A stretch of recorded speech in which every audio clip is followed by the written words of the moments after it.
In this video, today we are going to discuss maths का डर को कैसे ख़त्म करें। मैथ्स फोबिया को हम लोग कैसे ख़त्म करें। क्या मैथ्स से डर लगता है?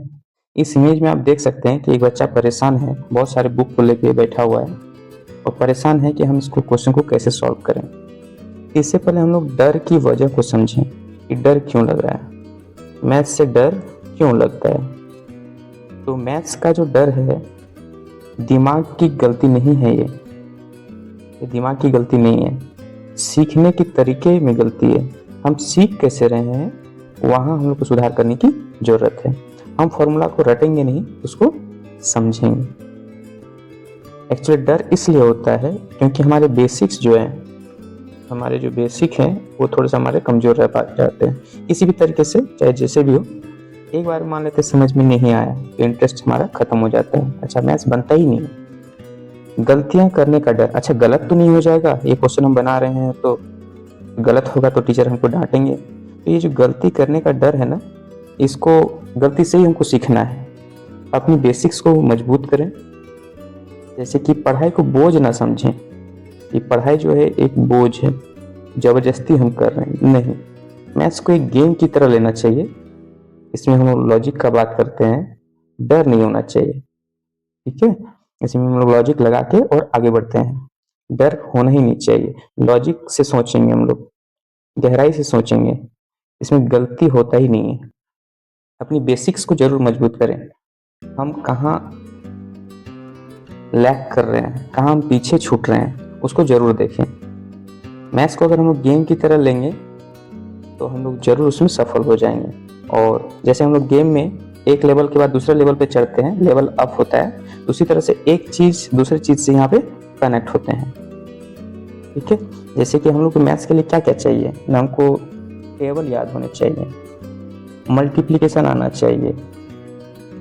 अगर मल्टीप्लिकेशन नहीं आएगा तो कैसे होगा, डिवाइड आना चाहिए, एलसीएम निकालना आना चाहिए। तो एलसीएम अगर हमको निकालने नहीं आएगा तो हम आगे बढ़ ही नहीं पाएंगे। तो ये जो मिनिमम लेवल ऑफ लर्निंग है, MLL, minimum level of learning, इतनी तो आनी ही चाहिए। अगर एक एक स्टेप हम लोग एक एक दिन में थोड़ा थोड़ा पूरा कर लेंगे तो हम लोग बाकी की चीज़ों को भी पूरा कर सकते हैं और इसमें हम लोग डर भी नहीं जाएंगे। जैसे कि एक एग्जाम को लेंगे, बहुत सारे बच्चे क्या करते हैं, पाइथागोरस थ्योरम का नाम सुनते ही डर लग जाते हैं। पाइथागोरस, अरे ये तो बहुत बड़ा थ्योरम है, हम कैसे करेंगे। इसको हम लोग रटेंगे नहीं, समझेंगे। मान लेते हैं एक ट्राइंगल है जो ABC ट्राइंगल है। दिस इज A, B और C। यहाँ हम 3 लिखे हैं, AB is 3, BC is 4 and AC is 5। इसको अगर हम लोग खेल खेल में सीखें तो देखिए रेड कलर में जो है, ये रेड कलर का बॉक्स है, इसमें टोटल कितने बॉक्स है, 9 बॉक्स है। और इसमें मार्किंग कितना किया गया, 1, 2 एंड 3। फिर ब्लैक कलर ग्रे कलर जो मिक्स है उसमें कितना टोटल बॉक्स है, 16 है। और 1, 2, 3, 4 मार्क किया गया है। फिर हम लोग इस बॉक्स को देखते हैं, ग्रीन से लिखा हुआ है 1, 2, 3, 4, 5 लिखा हुआ है। इस तरह से क्या करते हैं, बीच में एक ट्राइंगल बन जा रहा है मेरा जब हम लोग बैठाते हैं। ये हो गया 3, ये हो गया 4, ये हो गया 5। ये मेरा पाइथागोरस थ्योरम को होल्ड करता है। मतलब A का स्क्वायर प्लस B का square is equal to C का स्क्वायर। A का स्क्वायर मतलब 9 हो गया, क्योंकि टोटल 9 बॉक्स हो गए, एक स्क्वायर बॉक्स है।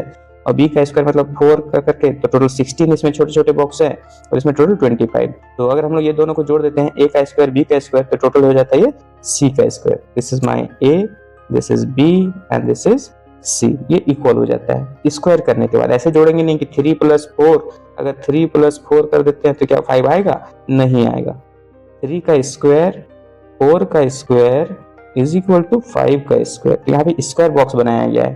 तो अगर हम इसको विजुलाइज करेंगे तो आसानी से चीजों को हम लोग समझ सकते हैं। तो मैथ पढ़ना मतलब विजुलाइज करना, सोचना, तो हम लोग मैथ्स को आसानी से समझ सकते हैं। विजुलाइज करने की चीज है। और फिर क्या, डर को खत्म करने के लिए सबसे बड़ी जो हथियार है हम लोग बोलते हैं, तो वो कौन सा हथियार है ना, कंसिस्टेंसी। अगर हम कंसिस्टेंट है, रोज हम लोग पढ़ते हैं, तो आपको कोई नहीं हरा सकता है। रोज एक शेड्यूल बनाएं और कम से कम 30 मिनट तो जरूर पढ़े। नो हेवी प्रेशर, ज्यादा प्रेशर लेके भी नहीं पढ़ना है। और अगर हमको मन लगता है तो 5 प्रॉब्लम हम अपने से सॉल्व करें। और जब हम लोग रोज 5 सॉल्व करेंगे तो दिमाग को नंबर से दोस्ती हो जाएगी, तो मिनिमम हमको 30 मिनट पढ़ना है, 5 प्रॉब्लम सॉल्व करने हैं और नंबर से दोस्ती बढ़ानी है। अगर मान लेते हैं बच्चे डर जाते हैं कि अरे सर गलत कर दिए, रॉन्ग हो गया, मेरा क्वेश्चन ही रॉन्ग हो गया, तो रॉन्ग से हमको डरना नहीं, वहीं पे अपॉर्चुनिटी छुपी होती है, उस अपॉर्चुनिटी को लेके आगे बढ़ना है। कि मैथ्स में गलती करना कोई गुनाह नहीं होता है। हर गलत स्टेप आपको सिखाता है कि अगली बार क्या नहीं करना है, क्या नहीं करना है और क्या करना है, ये हम लोग को सिखाता है। तो हर गलती से हम लोग को कुछ कुछ सीखना चाहिए और अपनी मिस्टेक नोटबुक बनाओ कि मैंने पिछली बार कहाँ गलती किया था, इस बार मुझे वो गलती नहीं करनी है, और फिर उसका मैजिक जरूर मिलेगा, मैजिक। ठीक है, तो अगर यहाँ तक आप लोग वीडियो देख चुके हैं तो प्लीज़ सब्सक्राइब करें, लाइक करें और कमेंट करें, ताकि हम लोग इसके बाद का जो वीडियो बनाएंगे वो आपको अपडेट हो जाए सब्सक्राइब करने से कि क्या वीडियो आया है। स्मार्ट ट्रिक के लिए सब्सक्राइब करें।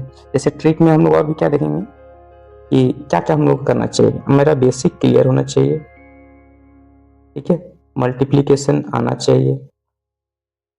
इससे पहले हम लोग मल्टीप्लिकेशन में शॉर्ट ट्रिक के लिए भी वीडियो बना चुके हैं, तो जो जो नहीं देखे उसको देख लें कि मल्टीप्लिकेशन शॉर्ट ट्रिक हम लोग कैसे करते हैं। डिवीजन आना चाहिए, स्क्वायर आने चाहिए, ठीक है, एलसीएम आना चाहिए, फ्रैक्शन का एडिशन आना चाहिए। फ्रैक्शन का एडिशन, अगर फ्रैक्शन का एडिशन आ गया तो समझिए कि मैथ्स आपका आधा सॉल्व हो गया, और अगर फ्रैक्शन का एडिशन नहीं आता है तो यू हैव प्रॉब्लम। तो फ्रैक्शन का एडिशन जरूर आना चाहिए बेसिक के लिए।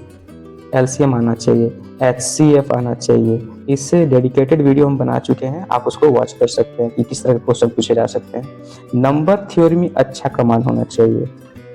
नंबर्स थ्योरी में नंबर से रिलेटेड जो क्वेश्चन होते हैं उसमें अगर अच्छा कमांड हो गया तो आपका मैथ्स कमजोर नहीं हो सकता है, ये मेरी गारंटी है। आपका नंबर कम नहीं आ सकता है। और रोज 30 मिनट जरूर प्रैक्टिस करें, और जैसे 30 मिनट हम प्रैक्टिस करेंगे तो आपका स्पीड भी बढ़ता हो जाएगा। गलती से दोस्ती करनी है और क्वेश्चन को छोटे छोटे स्टेप में तोड़ के सॉल्व करना है। साथ ही साथ जो हम लोग पढ़ते हैं उसको डेली लाइफ से जोड़ना भी है। क्या जो हम लोग पढ़ रहे हैं वो डेली लाइफ से हम उसको जोड़ पा रहे हैं कि नहीं। जैसे कि हम शॉप में जाएंगे तो हमको डिस्काउंट समझ में आता है कि नहीं। जैसे लिखा रहता है ना, इसमें 50% ऑफ है, तो ये 50% ऑफ क्या होता है, डेली लाइफ से हम कनेक्ट कर पा रहे हैं कि नहीं। अगर मैथ्स को हम लोग डेली लाइफ से कनेक्ट कर लेंगे, टाइम का कैलकुलेशन हम लोग कर लेते हैं, तो हमारी इंटरेस्ट भी बढ़ जाती है। ठीक है, जैसे क्रिकेट का रन रेट, अभी क्रिकेट देख रहे होगे तो रन रेट कैसे फिक्स होता है, मुझे समझ में आ रहा है कि नहीं आ रहा है। मुझे मैथ्स नहीं आता है बड़ी बात नहीं है, मैं प्रैक्टिस करके सीख सकता हूँ कि नहीं, ये बड़ी बात है। तो do practice and practice makes man perfect. ठीक है, ये आपको परफेक्ट जरूर बनाएगा। तो thank you and keep watching. ठीक है, and like and share the video. Thank you.